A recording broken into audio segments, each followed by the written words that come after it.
Hey everyone, and welcome to episode 32 of the Hazy Sports Podcast. We've got minor hockey winding down, but the NHL season is kicking off. And Charlie, I know you've been busy on the minor hockey front lately, but some pretty exciting times for your son. Yeah, it was awesome.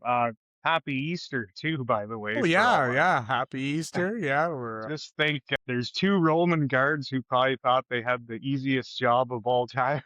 Just watching a tube, only to find out that somehow the person they were watching wasn't there. Ultimate fumble. But yeah, no, the minor hockey, what an end. It's cool to watch, and it's hard to believe how nervous I get for a youth hockey game. But the kids just worked their asses off all year and to kind of peak right at the right time. Like they ended on a 7 game win streak, win their league championship, win a tournament championship. And I went back and looked, and their last 12 games, they only gave up 2 goals one time. Like it was total team defense and good coaching. The unheralded heroes of these minor hockey teams are the coaches, because it's like, I think back to when we played, my dad helped out, but the other guys coaching didn't have any kids on the team. And it seems like such a weird thing to do. But I get, like, when I see the kids were so pumped up, winning and, hugging the coaches. It's cool that people go out of their way to do these kind of things. Like I don't know. I didn't do it because I don't have the time, but I respect anyone who does it. absolutely, yeah. You got to be 100% in, and yeah, it's cool to see, like, especially at that age. Like, you see so much development from the first game of the year to the end of the season. Like, for me, just watching my nephews, and I'll maybe get to 3-4 games a year, I can see a big difference from game one to then going to see a game halfway through the season. It's so true too. Like the difference between, October when they started to now. Like, I think the last 3 games of the finals that they were in there, I've seen more passing in those final 3 games, like everybody getting involved and positional stuff. And it was awesome. Pretty happy for them because they finished 26-5-1. So pretty solid season. Yeah, that's a nice run and a nice way to kick off the summer here. Yeah, well, let's shift from minor hockey to the big leagues here because we sure got a good playoff stretch. Kind of looking at the East, we've got another tight playoff race, which we kind of expected from the beginning. And right now, from a Red Wings perspective, obviously I've been following them closely all year. They've totally stumbled through the month of March as they have over the past several years, but somehow still tied for the last wild card spot. And we've got Detroit, Ottawa, Philly, and Columbus all tied with 88 points. We've got the Islanders in there with 89, and the Capitals only 3 points behind with 85. So anything can happen over the next 2 weeks in terms of where that last wild card spot goes to.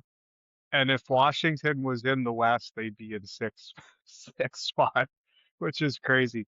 But back to your Wings, like if they don't make the playoffs, the whole thing's got to be like Yzerman's got to go at this point, right? I would think so, yeah. Or I've heard rumors that he moves, up to be president or something like that, and they bring in another guy for GM.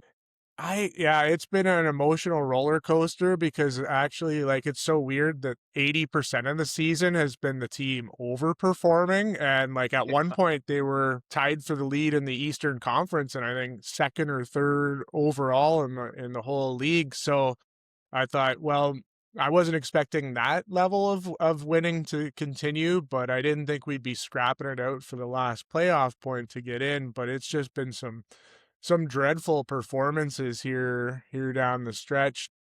It is kind of crazy. And then, like, Boston out of nowhere is somehow in one year has flipped it completely around. Yzerman sitting on this, war chest of money and prospects that could be moved. And he's sort of, I don't know. I didn't love the deadline moves. And, like, what did you think? I thought you either got to go all in or just stay Pat with what you had. I didn't really get it. It's tough. I mean, I did think Falk was a nice move. Like, he was definitely in need, a second pair D guy, but it's not really a needle mover in terms of the overall team. And right now, the big thing we're struggling is like putting any sort of offensive pressure or momentum going in 5-on-5 hockey. Like, we're pretty much totally dependent on the power play to get things going. And then if we get out to a bit of a lead, sometimes then we get a couple 5-on-5 goals. I mean, still, yeah, I was pretty underwhelmed at the deadline, and now we gave away next year's first round pick to get Falk. So if we don't make the playoffs, now we've kind of screwed ourselves a little bit.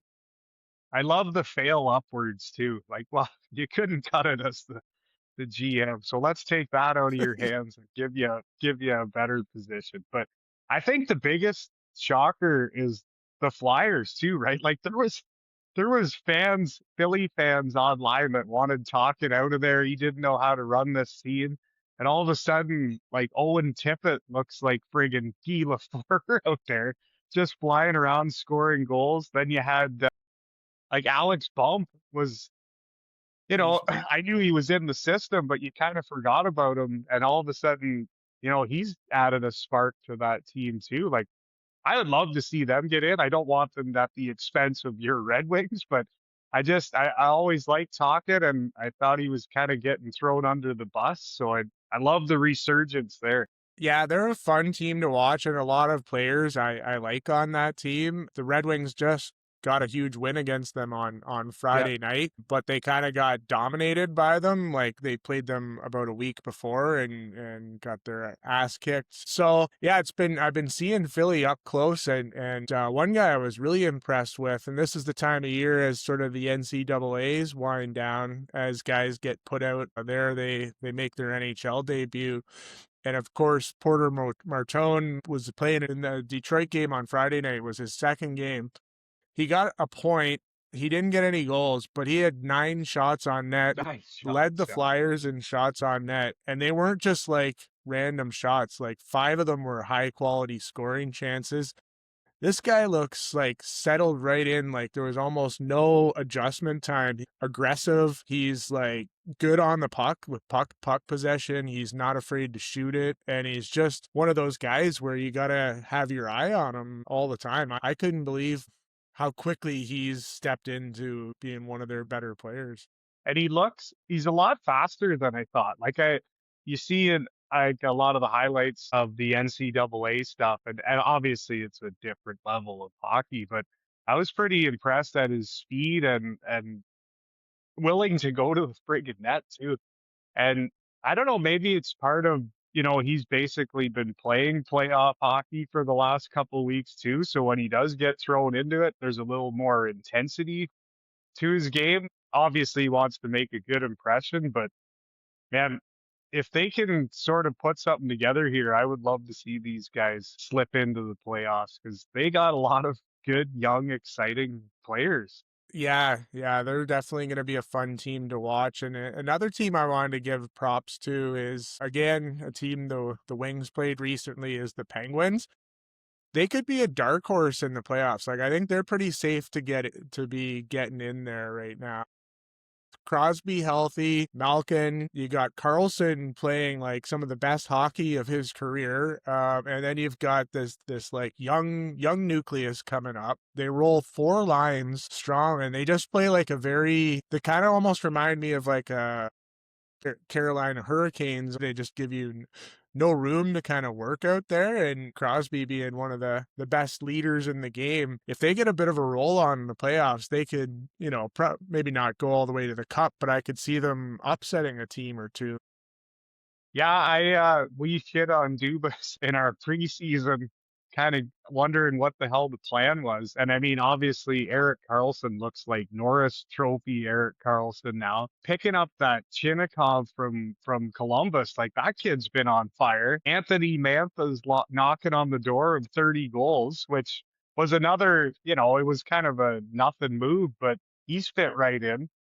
I hope they get in because I want to see I want to see Crosby make another run, and who knows, right? The East is so like Carolina maybe is considered the class of the East, but I don't trust that team in the playoffs. I think they're soft as shit. Like the other night, they played Montreal, and Montreal is not a physical, tough team, and they pushed those guys around and kicked their ass. Like it's so wide open, just getting in gets you a chance. It's almost like from a betting side, you'd almost want to look at your 6, 7, 8 teams and put a little money on them to win series because I don't think there's a favorite. Like, I don't know. If you had to pick a team to win the East right now, I'd probably lean Tampa just because they have the pedigree, but I could see Buffalo making the finals.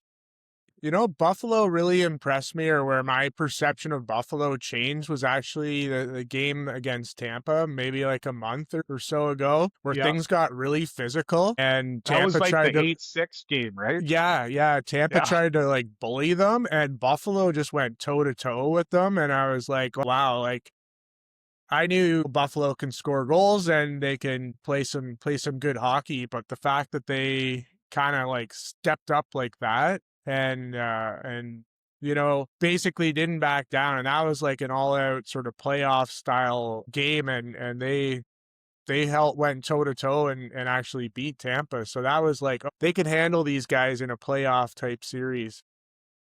Yeah, it's crazy. They can clinch the first playoff spot in 15 years today with any sort of point. So I'm pulling for Buffalo because you know, 4 months ago they were talking about what they could get for Alex Tuck, what they could get for all these other pieces. And they might have the best depth at center in the entire league. It's kind of crazy. And you talk about how wide open the East is. Don't look now. The Canadians are on like a 7 or 8 game winning streak. And they got possibly Michael Hayes joining the team in the next week, whatever happens in the Frozen Four. And I read today that I think they have 6 games left, and 5 of them are against non-playoff teams. So, like, first overall in the East is not out of the question for about 5 teams, but I think Montreal has a good shot if they can put a run together here.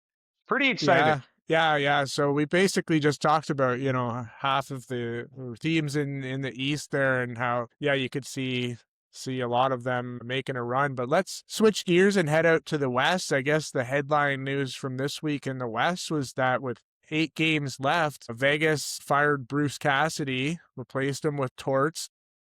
Love it. Yeah, that's a total Vegas move, and pretty ballsy.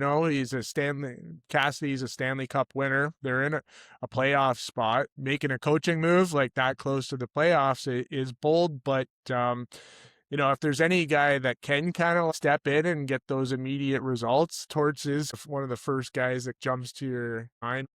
It's awesome. I love we've talked about Torch before, how we like the guy, and I love that old school mentality. We joked before, like the day of the hiring, that Marner's probably shitting his pants right now because of this hire. But then he went out and gets 5 points last night. If anything, it may not work long term, but if someone's gonna come in and have a spark, and that team is way too talented to be this shitty. It's kind of surprising. And if anyone's going to get them to up the game a little bit, obviously it's a guy like this. Maybe he gets shit next year, because I'm sure those yelling and screaming guys don't work for too long. But I love this kind of desperation, right? Like, Yeah. don't sit on what you got, make a move and try and get things going. And you're starting to see a little bit more of, I wouldn't call it a softer side of Tortorella, but you're kind of seeing like a bit more of like a personal side. Like he's still, going to be pretty strict on the discipline and the system he wants to play. But seeing some of the speeches and stuff he was given with the team USA in the Olympics, I think I don't think he's like full Mike Keenan, where he's just like a fucking prick all the time. I think he's got that side, but there's a lot of guys that love playing for him too. And that's where I think he's got a bit of a leg up, is the connection with Eichel and Hannafin from the U.S. Olympic team. You got your two of your best players that probably have a pretty solid relationship with Torts there. And we were like on the Marner thing. I was thinking you're either going to see the worst of Mitch Marner or the best of Mitch Marner. There's probably going to be no middle ground with terms of how that relationship goes, and the fact that he got a hat trick and 5 points in Tort's second game is a good sign that Right. we may be seeing good Mitch here, and obviously like Vegas is loaded with talent. They get hot at the right time, like a lot of these teams. There's no reason you couldn't see them go to the finals. Plus just the personality, right? Like if they're probably going to get into the playoffs unless there's an unbelievable collapse here, but I want those post-game interviews with Torts. I like going back to minor hockey. My son's coach this year was all about accountability, and this guy's Torts is going to have accountability with these guys. And I don't know. I love the old school kind of coaching, and I think they need more of that. They play Edmonton tonight in a pretty huge game, and I'm gonna expect there's gonna be some fighting going on tonight in Oilers versus Knights. Well, that's a nice segue to your Oilers. We haven't talked about them as much this year, but they're actually, hitting their stride at the perfect time, even with Leon out of the lineup. Yeah, the They're on a Ewing bit of theory. yeah, they're on a roll. It's all about the defense. Like they finally figured out two of the most unheralded pickups at the deadline were Jason Dickinson and Connor Murphy. And both those guys, were kind of wasting away with the Blackhawks. But they're defensive specialists that just get things done in their own end. Dickinson wins faceoffs, does the dirty shit. Connor Murphy's not flashy, but he can make a good outlet pass, and he's gonna clear the zone every time. And it's that sort of stability back there that they were kind of missing. It helps that the goaltending has sort of figured it out a little bit. And it also helps that you've played a couple shitty teams. But those are the games you got to win, right?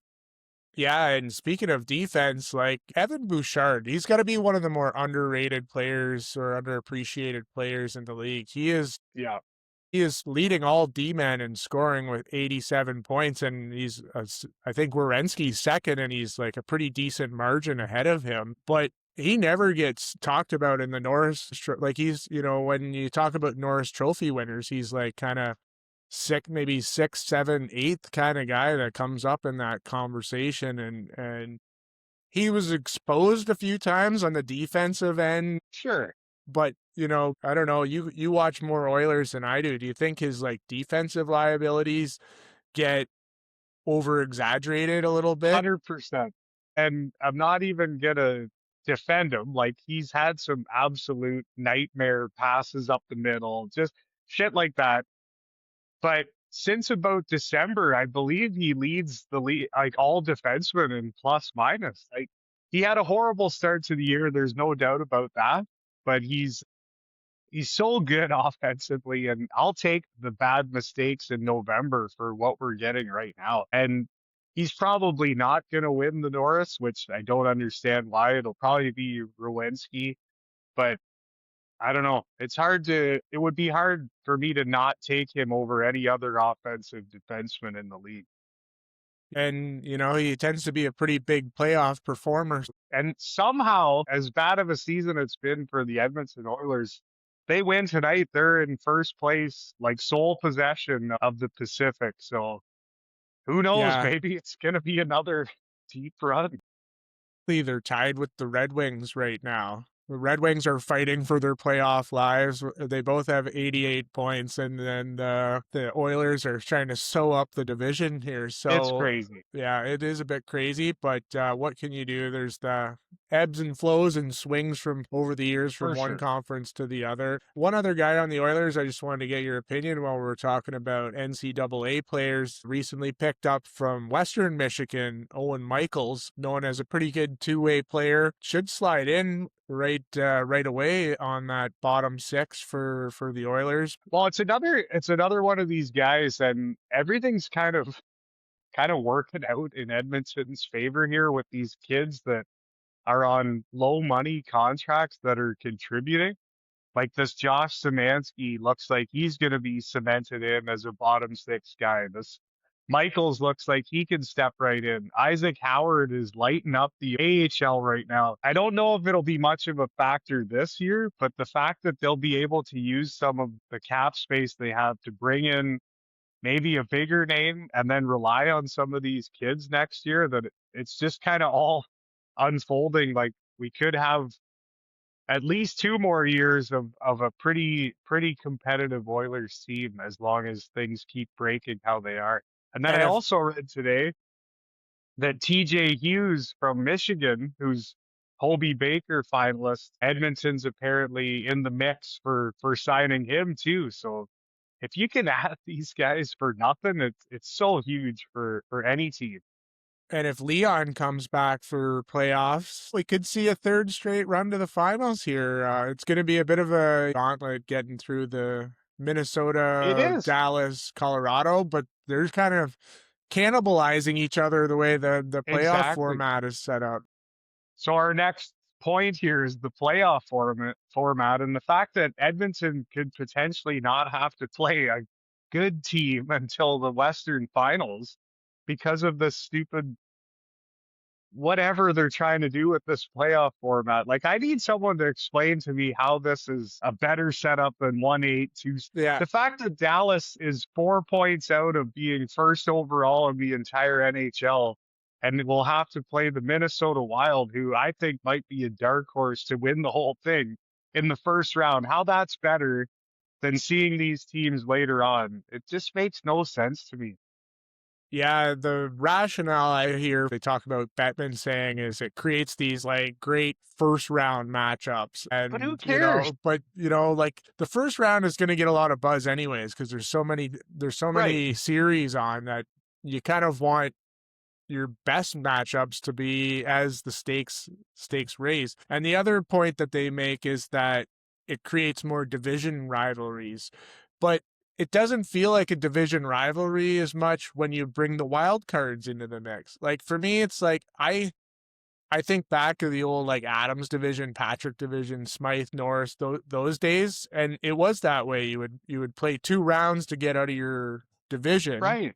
and then you would play the other division winners. But if that's the argument, get rid of the wild card and just take the top 4 teams in each division and make it a true Exactly. division rivalry, because that I do kind of miss. When they had when you think of to me, the divisions don't have any feeling or emotion to me. But when I think of the old Adams division, you think of Montreal, Boston, and you just think of like classic matchups. You think of Calgary, Edmonton. You think of, Exactly.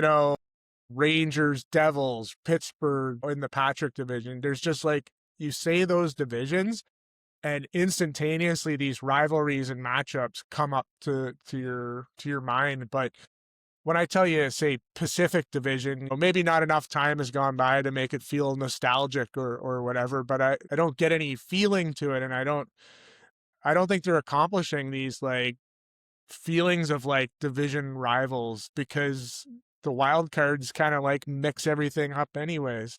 Yeah, I don't get it. I wish they would just have a West and an East. Yeah. And Yeah. you can break it down however you want to play, however each team, however many times. But if we're gonna just throw these division names out of nowhere and pretend like teams hate each other, it's just totally fabricated.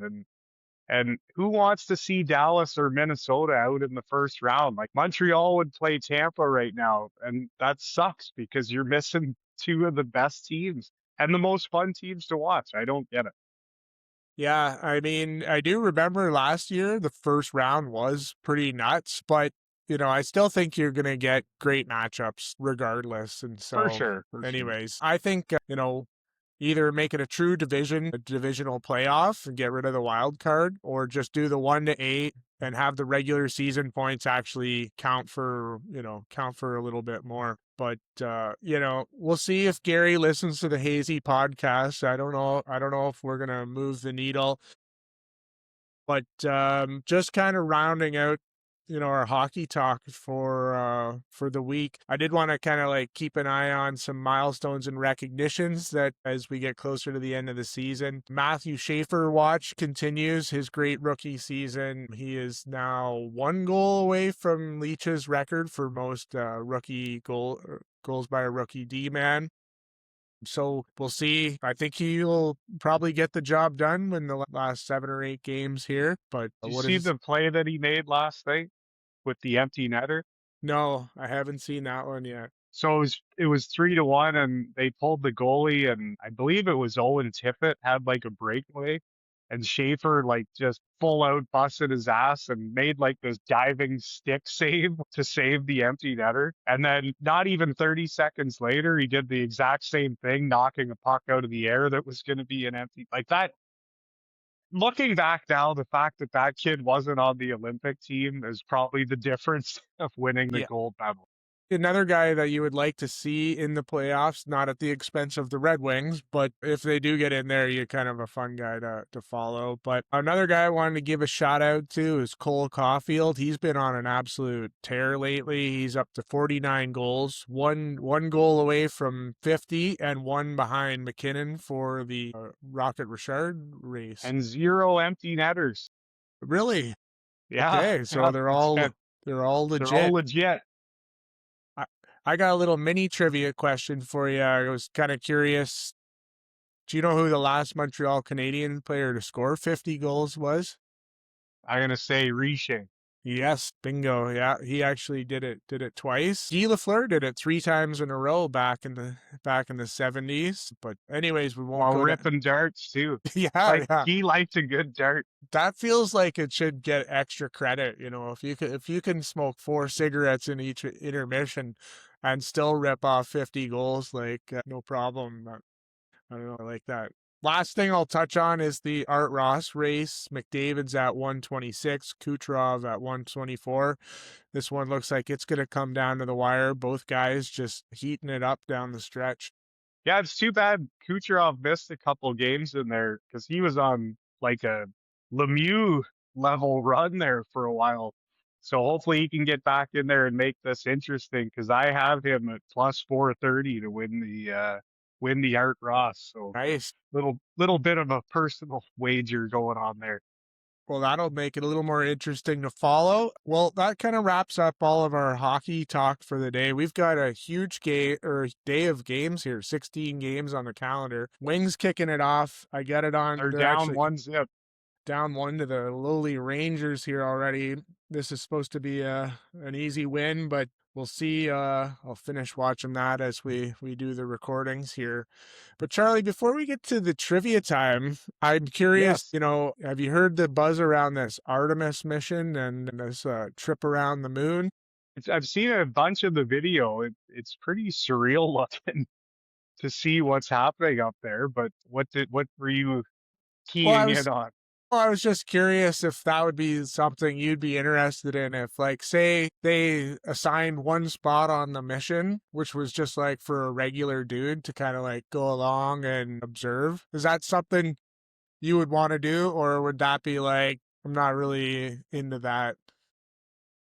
Do I have to do anything while you don't I'm have to do anything? Like, say you just sit there, you're on tunes, you do the tunes. I got the ox. You could have like a few space beers while you're hanging out, just kind of enjoying it. Yeah. I would probably do it. Yeah, I think you would, or you wouldn't. I think I would. Yeah, I think that would be. I feel like they've got this thing kind of nailed. So, NASA's got this pretty tight now, but watching this as I watch this unfold, we're obviously pretty advanced technologically now, I would say. I think when you look at what's happening now, do you still believe the original moon landing? Like, I don't want to get the tinfoil hats out here, but it seems insane to me that we actually made it to the moon. What was that? 60? I think I can't remember. 50 some years ago. Yeah, 55 years ago. Because everything I see now kind of leads towards it's all bullshit. Yeah, I always thought the conspiracy theorists were a bit crazy, but I'm kind of getting on side with that with that now, especially when it took that long to go back. Right. I'm still not 100% sure what the point of this mission is, other than just a feel good story to say we did it. But it would be pretty cool to have that shot where you look back and see the Earth, and then apparently when they go around the dark side of the moon, they lose contact with mission control for 50 minutes. So that would be a fairly surreal experience, kind of Nerve-wracking. being out on your own in the moon's orbit for an hour or so. Yeah, I find it hard to believe that we were probably using parts from an old Ford Pinto back in the day to slap together a rocket, and we somehow made it to the moon.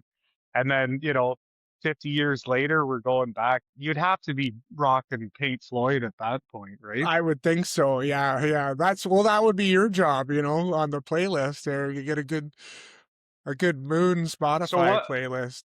what would be your shot in the background of Earth as you're floating in space if you wanted to put a song to that? Oh, that's a good question. Yeah, I'd have to give that one some thought. Yeah, because your David Bowie, that would be more when you're coming back home. I don't know. Yeah, that would maybe maybe a little Country Roads by John Denver or something Oh, like that's not that. bad. Yeah. Not a lot of space songs written anymore. No, I mean you could play a lot of Clutch probably. Good That's a connection good there. one too. I would enjoy being in zero G for a while. I was But actually the problem with floating in space is there's going to be some idiot yapping in your mouth, right? Just constantly talking, ruining it for you, right? This yeah. I like it if it was just you by yourself and you could enjoy it. But there's some fucking nerd sitting beside you talking about we got to do this. Yeah, yeah. Houston always in your ear. But yeah, I was also wondering if like space beers would hit you any harder in like zero G, if you'd just be like floating into shit all over the place. Well, Or that'll be the next IPA craze will be the zero gravity IPA 14%.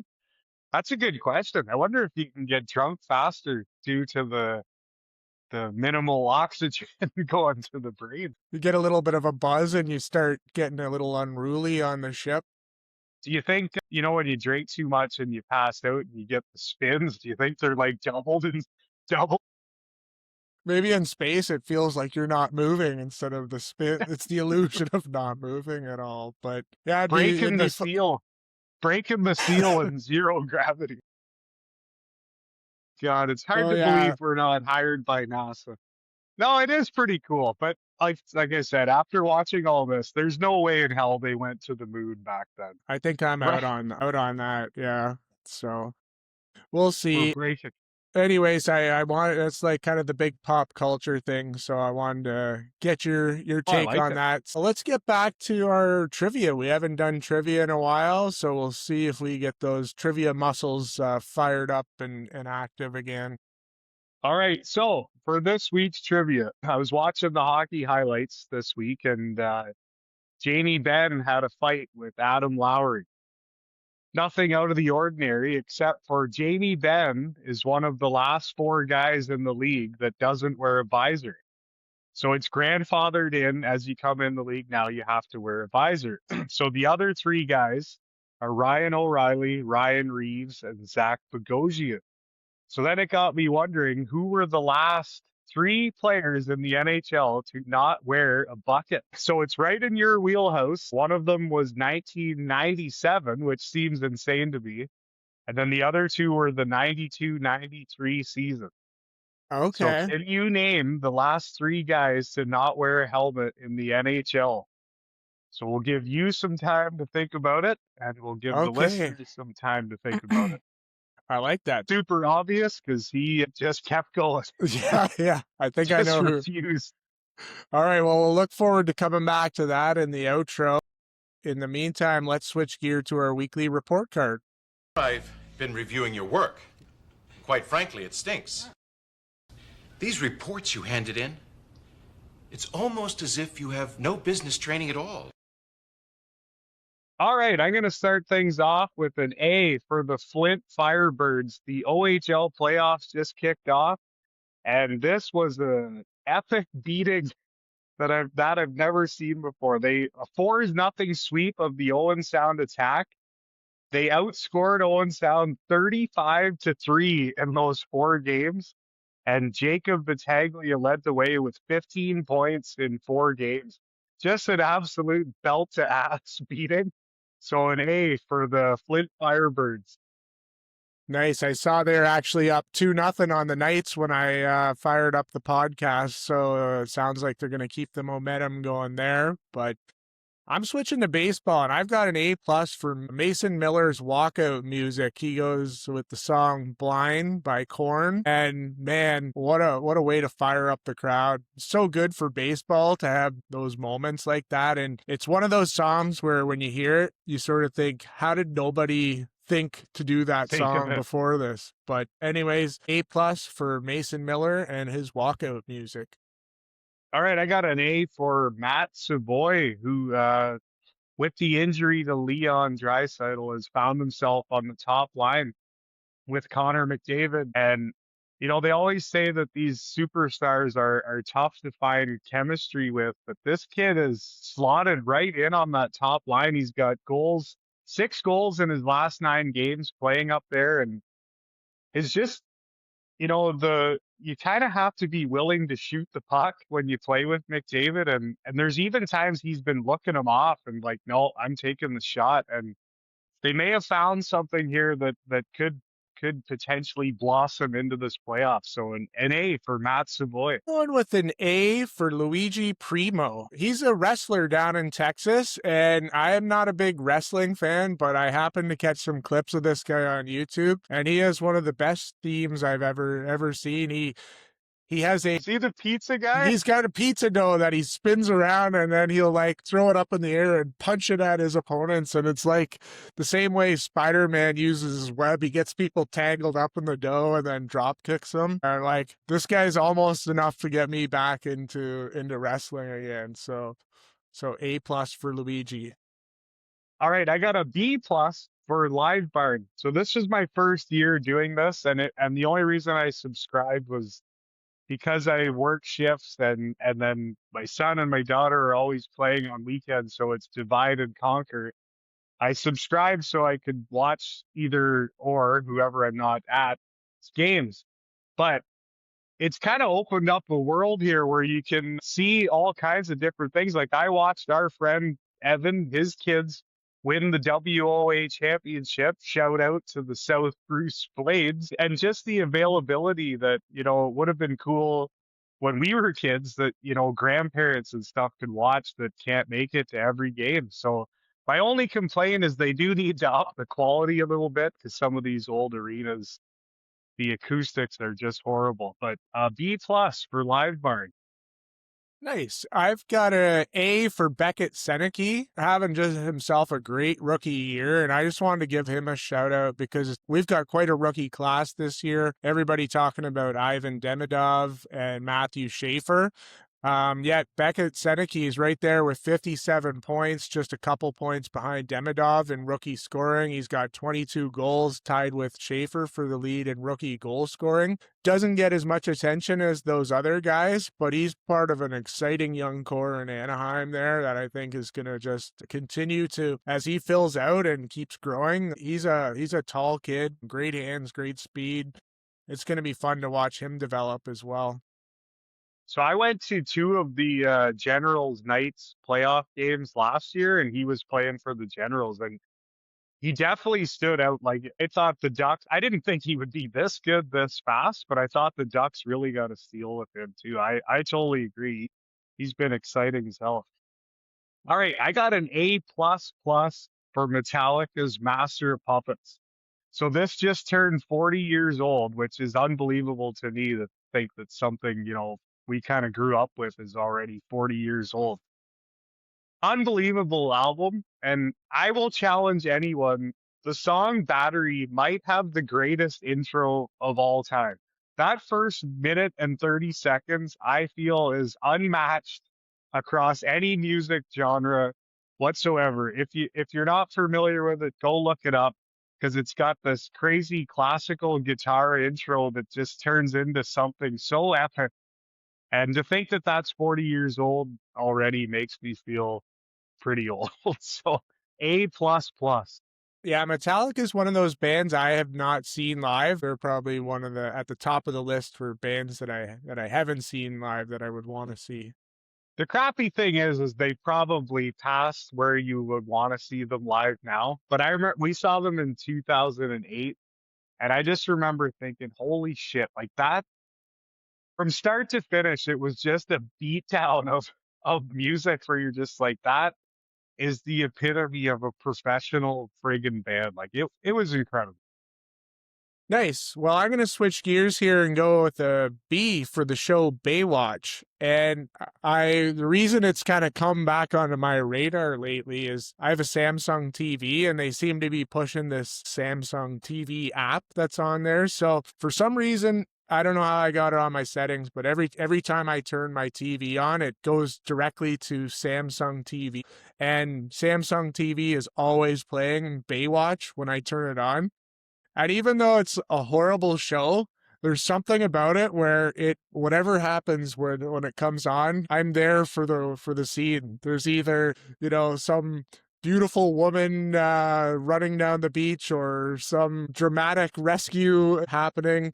You got David Hasselhoff totally in his bag. He's either head lifeguard, ladies man, cool dad, or he's just plays all these roles, and it's one of those things where it's a bit like when you doom scroll for too long, you finally turn it off Baywatch and you're like, how did I just watch the last 15 minutes of that show? But anyways, I'll give a B for Baywatch. I haven't watched that in forever. I should go back and watch it. Okay, so finally I got an A plus for ABS system in Major League Baseball. We're only a week in, and some of the most exciting parts of any of these baseball games I've watched is this new ABS system. And I don't know if you saw the highlights, but there was a game against Cincinnati was playing, can't even remember, Boston maybe, and there was two consecutive ABS challenges where they tapped their head on a ball or strike. And the second time that the ump got it wrong, the entire crowd in Cincinnati just went ape shit. I love that it's in the moment, fuck you to the umps. Like they've been getting away with this shit for so long. So I love that it's kind of calling them out. And in the opening weekend of the season, there was 94 calls overturned. So it just shows you how bad the umps can be. So A plus for ABS. Nice. I'm going to finish things off with an A for the broadcast of the Michigan Wolverines Final Four game this afternoon. I don't know if you heard, Charlie, but they're going to have an alternate broadcast where all of the Fab Five are coming back together to do the game against Arizona. And I just thought, I don't know how good those guys will be from a broadcasting standpoint, but from an innovation and just a cool idea perspective, I'm gonna give it a shot. Check it out, and mostly just as we talked about on previous episodes, that Fab Five team, one of the sporting highlights of our high school days. There was some kind of controversy and hard feelings amongst those guys for a while, so it's kind of cool to see them all coming back together. You know what's funny too is our friend Tim Burnell came up with this alternate broadcast idea probably about 30 years ago. I remember we were sitting watching football and, we make stupid comments all the time, but they're always funny. And I remember Tim saying, there should be a button on your TV where people just have to listen to us comment on the game. And little did he know that he was just 25, 30 years ahead of his time, because it's kind of, every sport's doing it now where you have these celebrities commenting on the games. And Timmy, you let another one slip by. Yeah, that was a great idea. If he just had the broadcasting contacts that the Mannings had, he might have been able to get that done. But I hadn't heard him come up with that one. So that's, yeah, a shout out to Timmy there. Cool. Well, that wraps up our weekly report card. Now we head down the home stretch with the outro. And Charlie, we're back to our trivia question. Yes. Okay. So the question was, I was watching hockey. Jamie Benn gets into a fight. I look it up. He's one of only 4 guys still playing that doesn't wear a visor, which seems insane. But at a time, there was guys that didn't even wear a helmet. So can you name the last 3 players in the NHL that didn't wear a helmet? And the years range from 97 to 93. Yeah, so I'll give you the 3 that just jump off the top of my head. I think the guy that went without a helmet the longest was Craig McTavish, was he? Yes, sir. He was rocking no helmet all the way up to 96, 97 with the St. Louis Blues.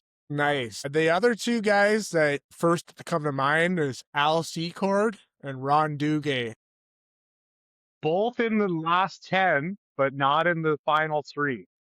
Wow. Duguay, I believe, was 89, 90, and Al Secord, I believe, was 91, 92.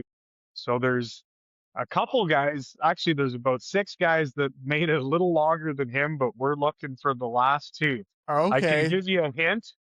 Yeah, sure. I can give you a better hint take on. a hint. Okay, so both guys have a connection to the Leafs.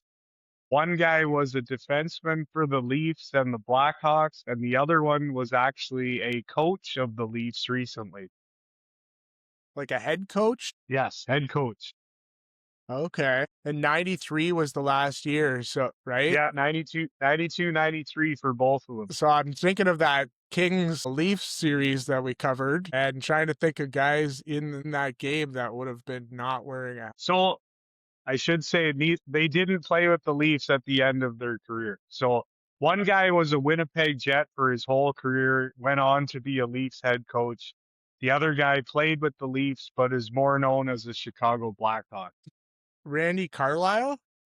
That's one of them, yes. The Winnipeg guy?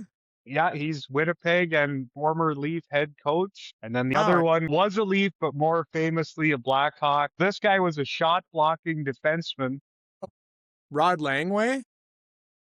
He was number 4. He was the 4th last guy to not wear a helmet. I'll give you one more hint. He was an expansion draft pick of the Ottawa Senators.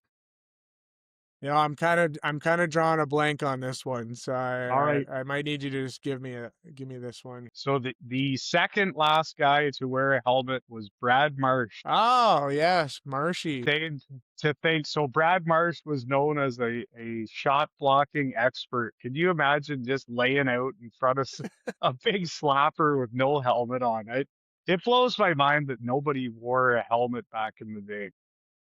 But a great question, something a little bit different, and some absolute beauties there that we rhymed off. Charlie, we got to do a little shout out to Chuck Norris here, who passed away over the last couple weeks. I don't know, were you a big Chuck Norris guy? I was more of a Van Damme guy myself, but always appreciated Chuck for kind of his role in martial arts.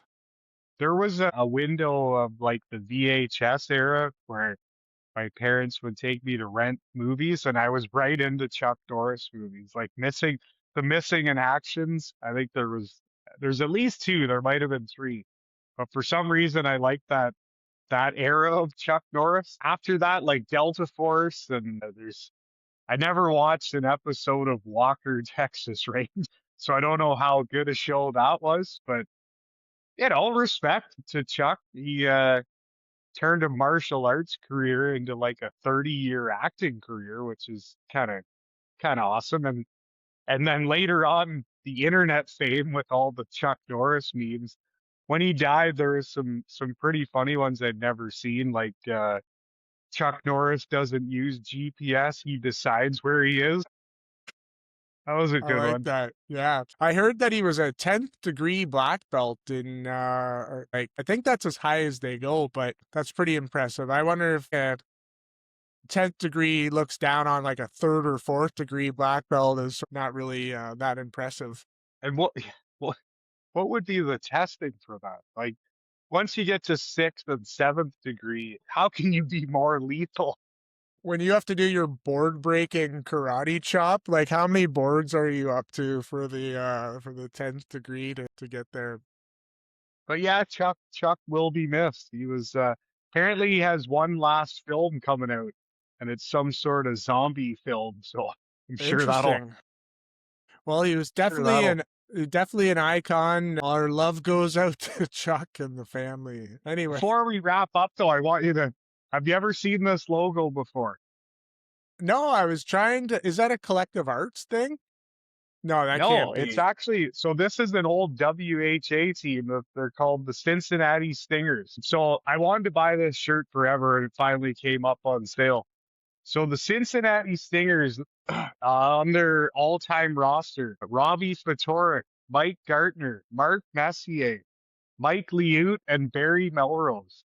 So kind of a throwback to the old when guys actually had an option, right? Because the NHL wasn't necessarily the only game in town. That's sweet. Yeah, where do you get it? Shirts like that. You gotta. So this was the store is called Royal Retros. So I bought this one, and then I bought an old California Golden Seals T-shirt too. Nice. Normally they're like a unbelievable ripoff for a T-shirt, but they had a sale right around Christmas, so I jumped in there.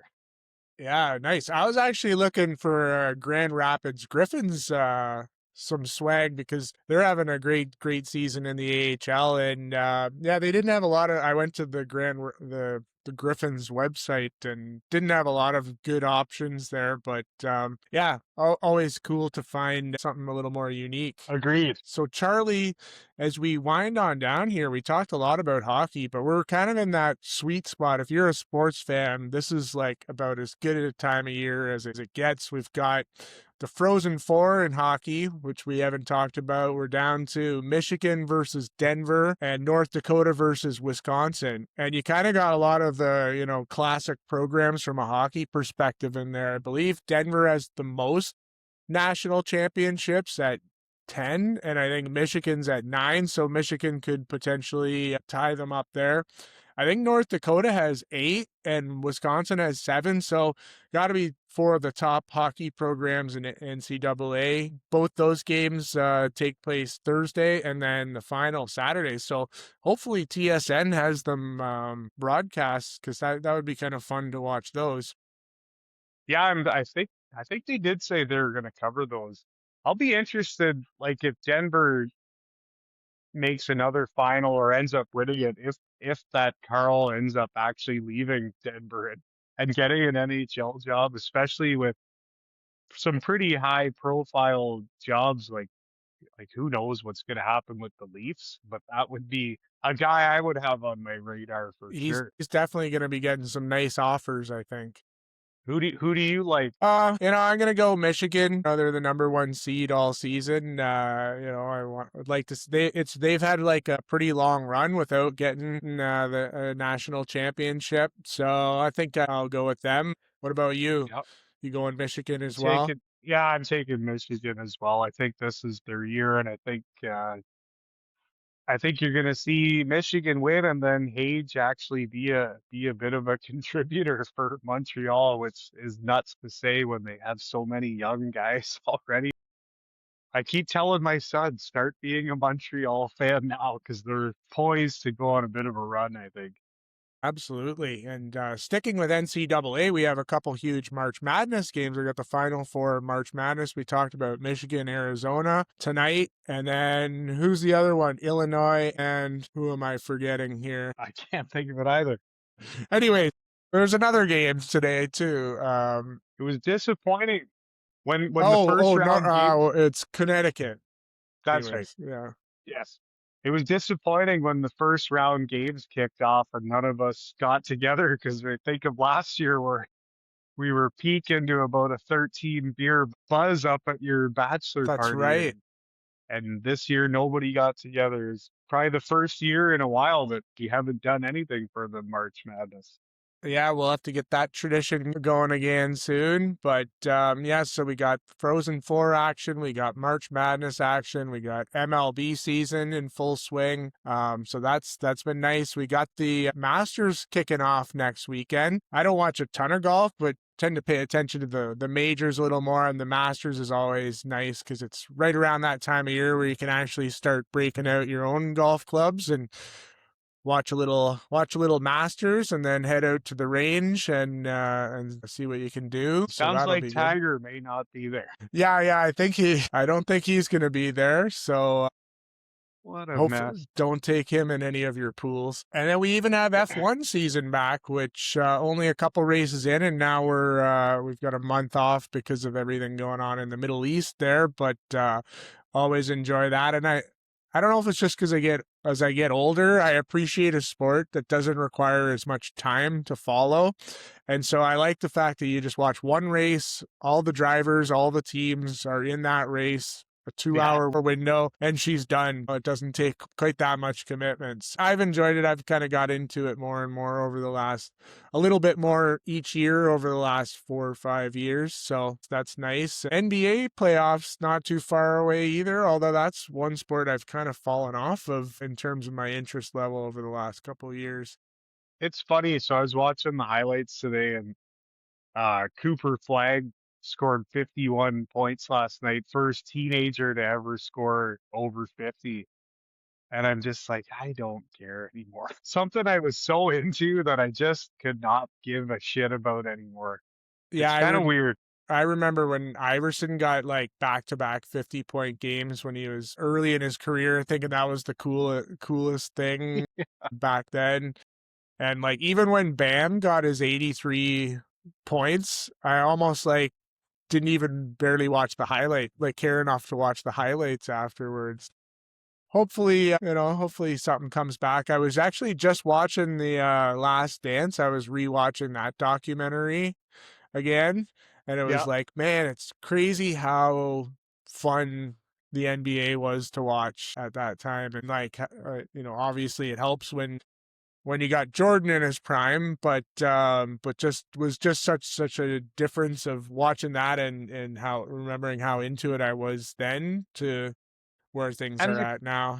the crazy part is there's probably 15 guys putting up Jordan-like numbers, but it just doesn't seem the same. I love Jokic. Like, I could watch that guy all day, but I don't know. I can't watch 63s a game. Like, it doesn't interest me. And I'm not shitting on the league. Like, it's probably like every other sport at talent peak, but it's just unwatchable to me. I guess you can only watch so many sports in life too, so we have to pick our battles at some point. But 100%. anyways, that's a hell of a lineup for the next couple of weeks here. Like we talked about, We've got 16 games on today. I see the Red Wings are still down 1-0. So I'm going to sign off with you here and see if we can get a win to start this day off. And But playoff preview next week. Yeah, that'll be fun. We should have the bracket probably not 100% set, but we should know about Pretty 85, 90% of it at that point. So that'll be a good one. We're back into I think a semi-regular cadence with the episodes again. So yeah. That'll be fun as we get closer to the playoffs. So, Charlie, great catching up with you. Enjoy the rest of your Easter weekend. Enjoy the games today, and we'll talk to you again soon. Later.